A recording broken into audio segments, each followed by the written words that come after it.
Hello everyone, welcome to A Foreigner Farming in the Philippines. It's kind of late at night, but I thought that this video needs to be made. It has come, a little birdie has told me that G.D. Mead plans to get together with Mitch and make a video, and I would assume that since G.D. Mead has anything to do with it, it's not gonna shine a favorable light on myself. So I'm going to once again, even though I'm not really interested in the drama, but G.D. Mead isn't going to back off, and so I'm not either. I'm going to put out my side of the story first for a change, rather than reacting to his fantasy world conspiracy theory. I mean, I don't know. I could go on and on and on, but I won't. So anyway, I'm going to run through a little bit of history about Mitch, and up to and including what a lot of you may have seen about my intervention over there at his farm. So I met Mitch sometime, I think, in 2018. I really don't remember how I first met him. I just don't remember. He may have come here. I don't remember. I don't remember how I met Mitch. But anyway, he has a farm, a 3-hectare farm in the next town over, on the other side of the next town over, Trinidad. And he was ended up, well, he knew that we had just started our piggery, and we were actually getting our starter pigs from the same place. We were getting our pigs at that time through Philip and Beth, just to get started, because pigs at that time are really hard to come by. And so he wanted to start getting them there too. Okay, fine, go ahead. We had talked, and I had told him that we were planning a 50 sow piggery here and may expand it up to 150. Now, margins are always kind of dicey in pigs, but there is money to be made. There's money to be made now that the price has come back to an acceptable level, other than what it was for the last year and a half or so. Mitch, being Mitch, wanted a 1,000 sow piggery. He wanted the biggest piggery in Bohol. And so he constructed one barn. It's a pretty good sized barn. It's about 25 feet by 150 feet maybe, and cleared an area for 4 more. So he was going to build 5 barns of that size. And I think he wanted 1,000 sows, 5,000 pigs, something. It was going to be the biggest piggery in Bohol. And keep in mind that Mitch had never raised 1 pig in his life. He was building this barn, and the design was, I tried to be diplomatic in my opinions of the barn, and I was, part of the thing was I was coming along after the fact, and some of it after it had already been completed. Particular things that I was talking to him about. It was just not well designed. The floor, as a cost-saving measure, he brought in like number 1 rock. For those of you that have seen the pile of rock out here, that's number 2. So imagine rock twice that big, like fist-sized, just set in the bottom of the pens with like a slurry of concrete put over the top of it. So it was like an extremely rough cobblestone floor, which he thought he could easily wash out with his pressure washer. And when I told him that, I said, you know what, Mitch, pig's feet are only like this big, and they can weigh 300, 400, 500 pounds, and not like us who weigh 190 to 250, 300 pounds, but our feet are big, and I wouldn't want to be walking over that stuff. And so I told him, you get a full-grown pig, you put a full-grown pig in that pen, and from walking to one side of it to the other, it's going to break an ankle. And so he, in hindsight, he said, well, yeah, maybe all right. So he redid the floors and put just smooth concrete in. Good on him. The walls weren't high enough. I told him the walls weren't high enough. He didn't believe me until the pig started jumping out and jumping from one pen to another, so then he built the walls higher. The feeding / watering troughs were just one trough, just a trough in cement in a corner of the pen with no drain. He hadn't put drains in, so they were pretty much impossible to clean out. And so the feed and the water were mixed, and often they were mixed with urine and feces. They were just a cesspool. And by that time, it would have been costly to retrofit those and put drains in, so he never did change them. We started the chickens, and I told him that I wanted like a 200 hen laying and breeding flock. I was using the Kabirs, and so Mitch, not to be outdone, he built a little area, like a 12 by 12 foot, maybe 12 by 16 foot building with maybe a 30 by 30 foot run, and he bought 1,000 chicks. And never raised a chicken in his life, as far as I know, and I don't know that for sure. I do know he'd never raised a pig, but the chickens, I don't know.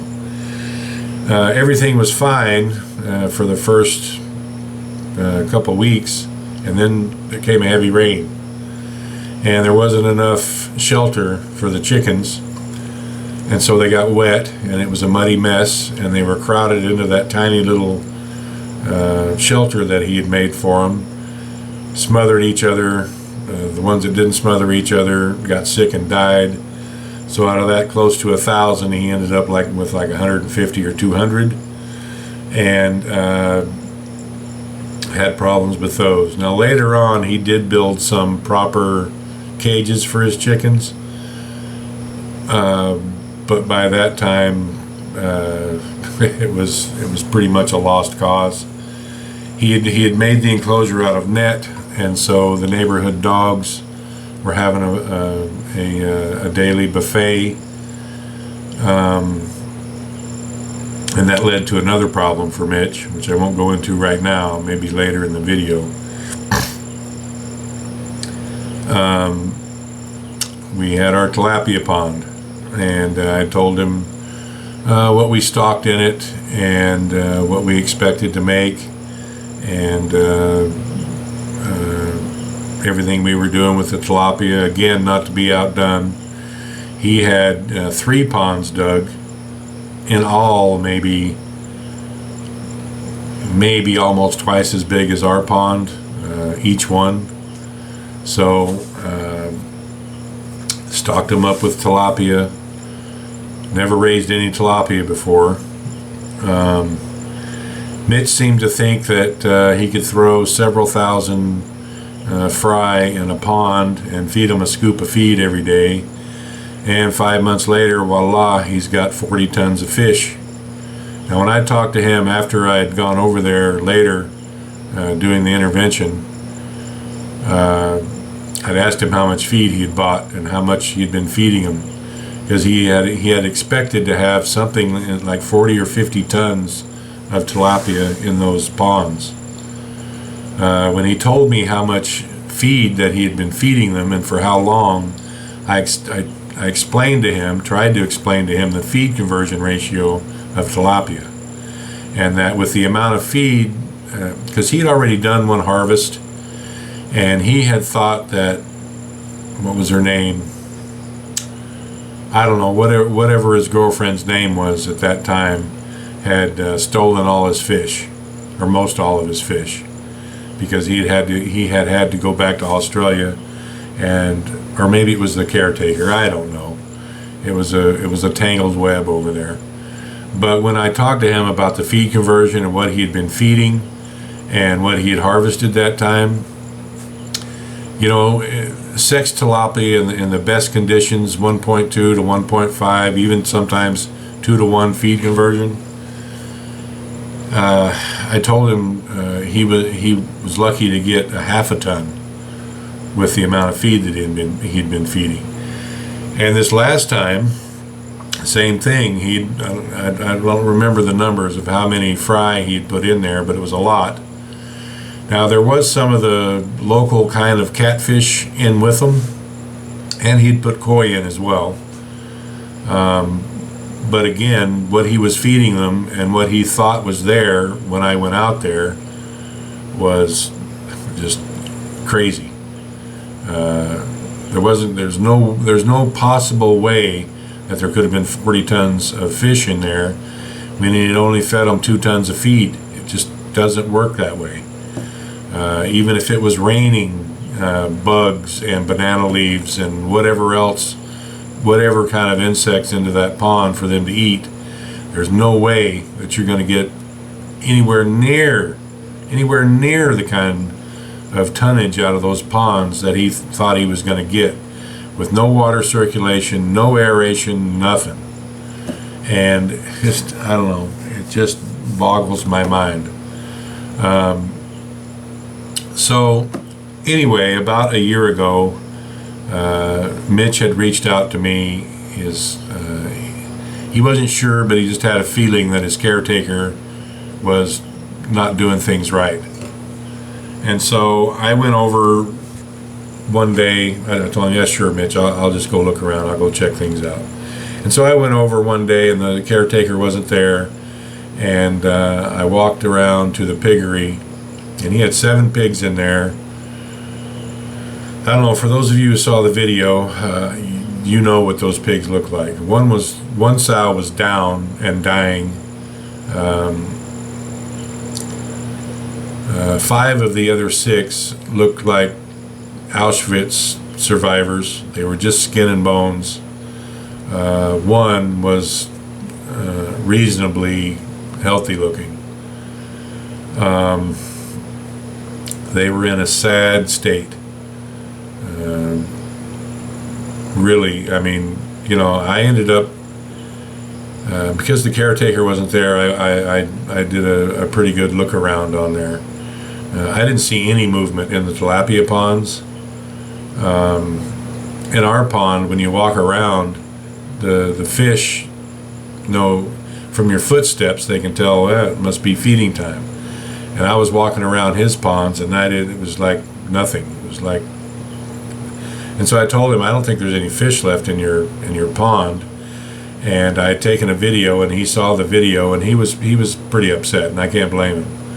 The condition of those pigs was pretty bad. He instructed me to, well, he wanted the caretaker booted off. Can't blame him. He was sending money for the animals and the fish to be taken care of. Not enough, but close. You know, 60-70% of what was needed for the pigs, and maybe 1% of what was needed for the fish. But at least he was sending something, and he was paying the caretaker. It just was a train wreck. So when I went back out, he had sent me some money, and so when I went back out with feed. Actually, he didn't send me any money. The first time that I went out with some of my own feed, because my heart was just breaking for those pigs. I took out a half a sack of my own feed and fed them. And and brought the P&P with me. That was a whole day deal, because it wasn't gonna be shining a good light on that caretaker, and I didn't want to go out. I mean, even though Tatai and Nerio were with me, you never know what's going to happen. So I wanted the P&P with me, because Mitch wanted the caretaker gone. It's not my farm. I can't tell him to go. So I showed the P&P officer who was familiar with Mitch, believe it or not, and I'll get back to that later. Quite familiar with Mitch, actually. I showed him the text messages, and between Mitch and I and the caretaker was not asked to leave that day, because the P&P were, they really didn't care, because they knew Mitch. Anyway, I started making a lot of trips out there. Mitch did begin to send me close to enough money to feed those pigs. The fish, he just didn't think that he needed to feed those, and the fish. So when I actually went out there with some fish food and threw it in, by golly, there were fish in there. They just weren't used to being fed. They weren't used to someone walking around on the bank and banging on a bucket or banging on a piece of wood, or just walking on the bank and feeding them. But when I threw some feed in there, after a few minutes, it's like, oh, there's feed. And so they started to eat. Now there was only about, it's hard to say, the water was, you couldn't see an inch into the water because it was so green. It was such an algae bloom in it. You couldn't really tell how many fish were in there. And I told Mitch, by trying to compare between our pond and his ponds, the activity from when I threw feed in there, I told him you might have a couple tons in there between all the ponds all together, because that's what I see swimming around and trying to get the feed. And he was like, oh yeah, they stole all my fish, blah blah. Everyone's always stealing something from Mitch. So anyway, as it came about, after about 3 weeks, maybe even a month, of me taking feed out there every week, at my own expense, I have to say. I never asked, nor did Mitch ever offer to reimburse me for any gas, or my time for going out there and delivering the feed, or trying to get his dying pig back to life. None of that was ever discussed, and as a favor to Mitch, I didn't ask, and he didn't offer. I mean, I just had assumed that I was helping someone out, and he was, and I told him that what he was feeding the pigs wasn't enough, and so he was sending more money than he had been before to feed the pigs.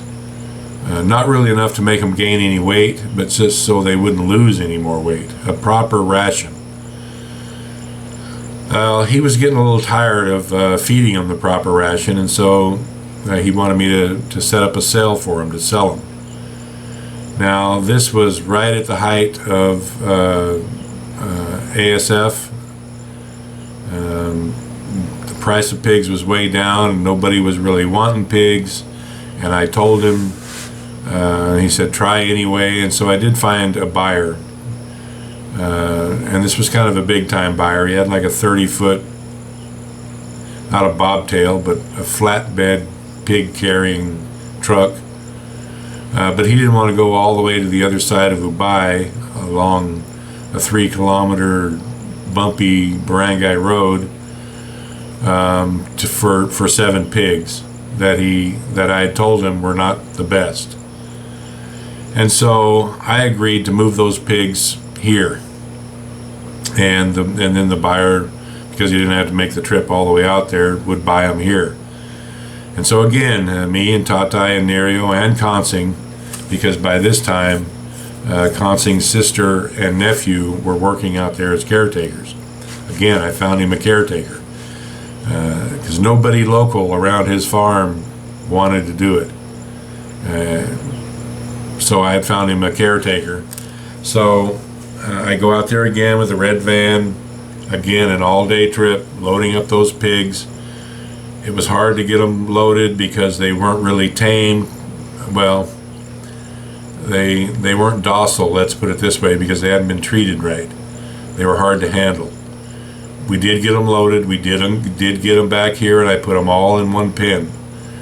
And the buyer came out 4 or 5 days later. He was buying some of our pigs, and I can see he and Tatai are talking. I can understand some Visayan, and I could tell by the look on Tatai's face it wasn't going good. So I went over and asked him, what's going on? There's the pigs, let's go. He had said he'd pay 70 pesos per kilo for them, and now he didn't want them at all, having seen them. Well, he said he didn't want them, and I said, well, what about 60 pesos per kilo? No. 50? And I wasn't going to go any lower than that because I hadn't talked to Mitch about it. And I said, well, what are they worth? And he said, I don't want those pigs at all. You could give them to me. I don't want them. I can't sell them. I'm getting premium pigs right now for 70 pesos a kilo, and those pigs are only good for soup. And he says, I don't want them. I wouldn't put them in my truck to haul them out of here. Well, okay then. So I told Mitch, can't sell your pigs. And I told him they were basically worthless because it was 7 pigs that were worth nothing. The buyer didn't want them. They would take about 5 kilos of feed a day each. So that's 35 kilos. That's about 800 pesos. They would take that much feed for probably 6 weeks to 2 months to be fit enough again that someone would want to buy them. So I don't know, let's do some rough math right quick. 800 pesos a day times 30, that's 24,000. 2 months, it's 48,000 pesos worth of feed for pigs at that time. Say they weighed 100 kilos, 70 per kilo, that's 7,000 per pig. Just no way out. So I told him, well, I'll keep them here for a while. I'll feed them. Don't worry about it, Mitch. I'll feed them. I'm sure I can find a buyer for them somewhere. And I did. I found a buyer for 3 of them. Ronnie, my buddy down in Carmen. After a couple weeks, 3 weeks almost, I guess, 3 of them were something other than walking bones. And so I took, I think, 4 of my pigs and 3 of his, and Ronnie gave, here's where it started to go south with me and Mitch. Ronnie gave me 80 pesos per kilo, I think, for my pigs, and he only gave Mitch 60 or 70, I just can't remember. And that's all he wanted to pay. And so, Mitch accused me of taking a cut from his. He assumed that I got 80 pesos a kilo for all of them, which I didn't. I got a lesser price for his pigs, and again, I didn't charge him a single peso to haul those pigs down there, and that's an hour-and-a-half drive in that red van. And again, we had to load them. Keep in mind, Tatai is going with me almost every time, and sometimes Nerio as well. And I'm paying their salaries, not Mitch. I can't ask those men to go with me for nothing. And we'd also worked on an aeration pump, which didn't ever worked because the pumps were too small. But again, I was paying Tatai and Nerio's salary, not Mitch. I was paying for my own gas and wear and tear on that van to go out to his place, and my time was all gratis. Mitch never paid a dime for Tatai or Nerio or me for our labor. Never paid a single peso for my gas or wear and tear on the van. And I'm starting to get a little perturbed now because Mitch had accused me of taking a rake off from selling his pigs after I had hauled them an hour and a half to get what I could out of them, just for him. Okay, so whatever the amount of that money was, he didn't have to send any money that week. We used that for feed, for his fish. He was behind on his caretaker. Some of it we used for the pumps. It was all spent. I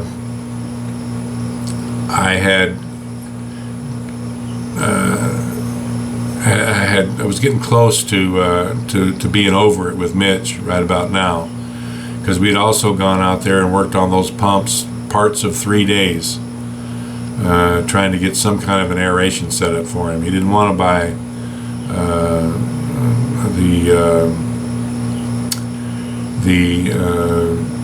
what's the name?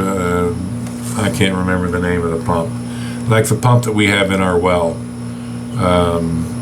Centrifugal, what's the name of it? I can't remember. He wanted to buy regular well pumps rather than I can't remember the name of the pump. Just the submersible and one line going up out of it. He didn't want to buy one of those, which I could have made really simple aeration for his ponds out of one of those. I was having a hard time finding them. It wasn't so much that he didn't want to buy one, I was having a hard time finding them. Finding stuff off the shelf here at hardware stores in the Philippines can be a challenge. So as it turned out, we got the wrong kind of pumps. They pumped water, but not with enough velocity to create the air bubbles for the aeration. And that was, it was a try. Sure, it cost him 5,000-6,000 pesos, but again, I was doing the best that I could for him.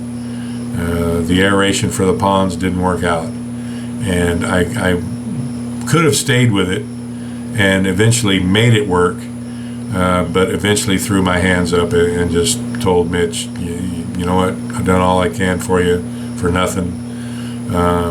He'd also accused Tatai of stealing one of his koi. Shirley, I think you guys, for those of you who do remember, Shirley is a Filipino woman who one of her sidelines is buying and selling koi. And so I talked to Mitch if he had wanted to sell some of his koi. And no, because I told him I had a lady that might be interested in them. He said, no, don't want to sell any of the koi. Okay, fine. We'd also talked about, one thing his farm has that our farm does not is 105 or 108 mature mango trees.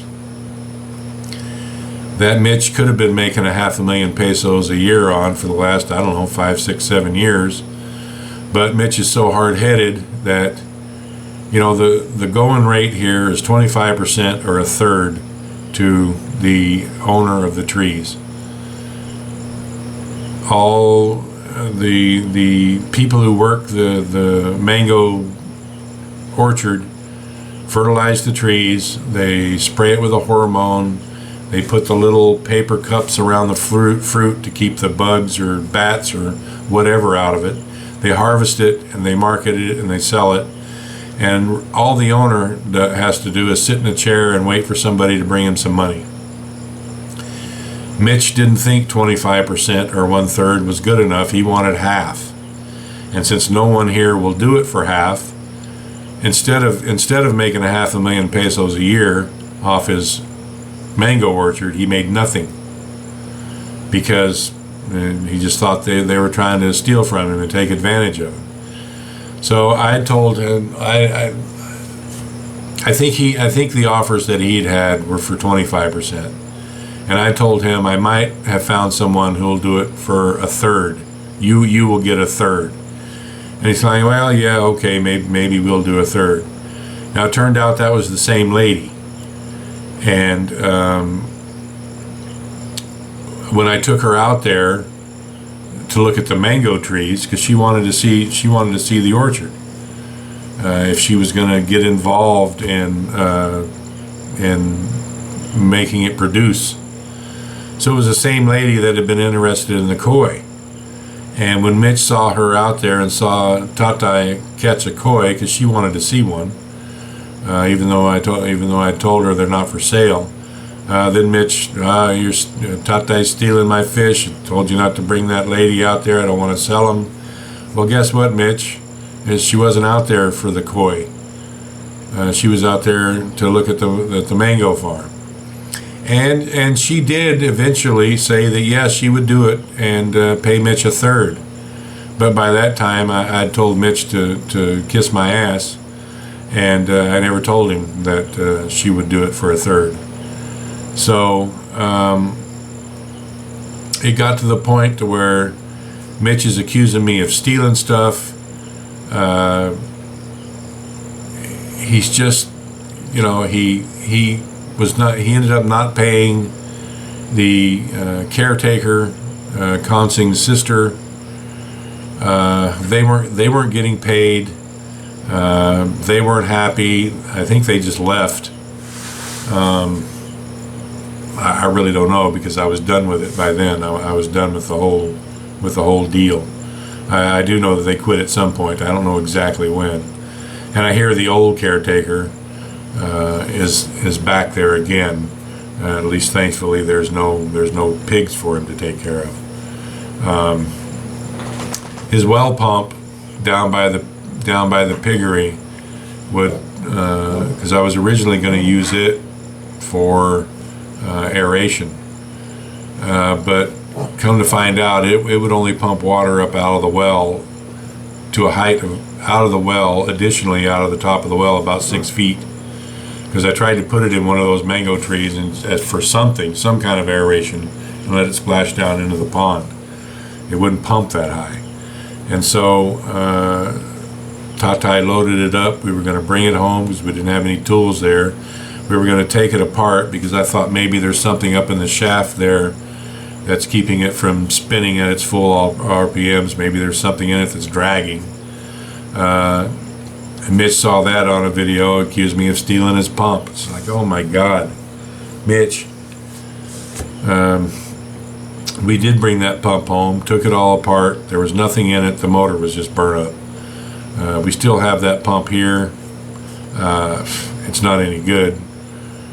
So I never took it back.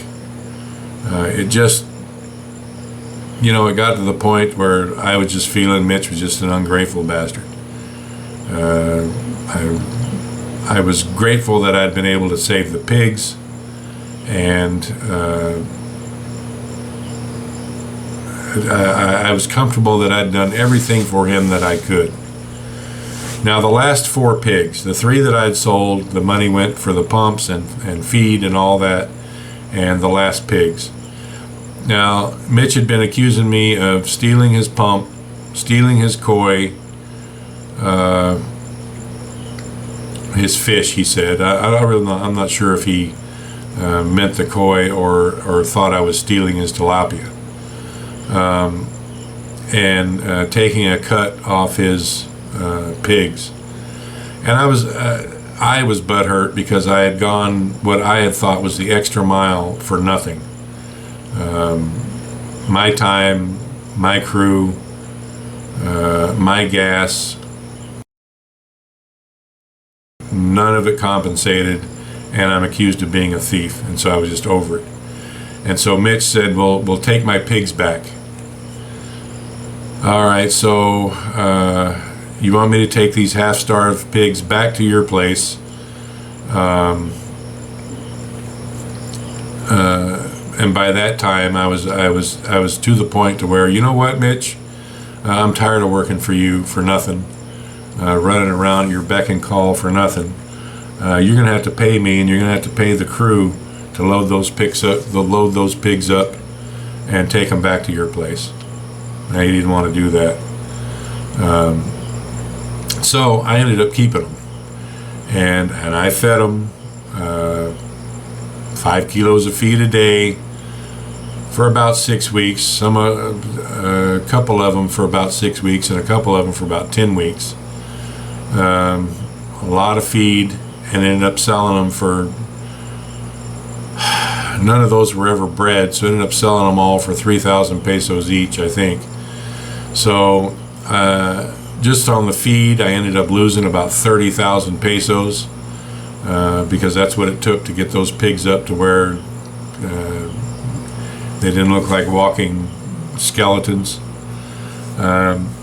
Just the whole thing, no good deed goes unpunished, let's put it that way.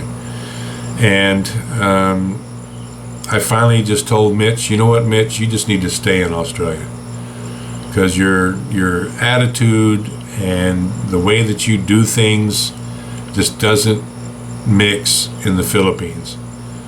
You know, the PNP knew him when I went to see him, because, as I said before, Mitch was losing chickens to his neighbor's dogs.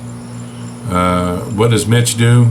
He goes and gets his pistol and he shoots 3 of them. And when the PNP show up, this is the story I got from his old caretaker. So I don't exactly know if it's 100% true, but that's what I was told. So when the PNP show up, what happened to the dogs? Well, that foreigner shot him. The foreigner shot him. I mean, the foreigner had a gun. Yeah, he had a pistol. I don't know what it cost Mitch to get out of that. I do know his gun was confiscated. That's what I was told. And he left the Philippines very shortly thereafter. Who knows? It might have cost him some of his living budget to get out of the Philippines. I have no idea. But I do know that in just doing something that stupid, I have no idea. If it was me and I was losing chickens to a neighbor's dog, you go talk to your neighbor. And if that doesn't work, you go find a kagawad. And if that doesn't work, then you go to the barangay captain. And if that doesn't work, maybe you go to the mayor or the PNP with photos, whatever you've got, and try to get it resolved. I don't think, knowing Mitch, he didn't do any of that. He just got his pistol and started shooting.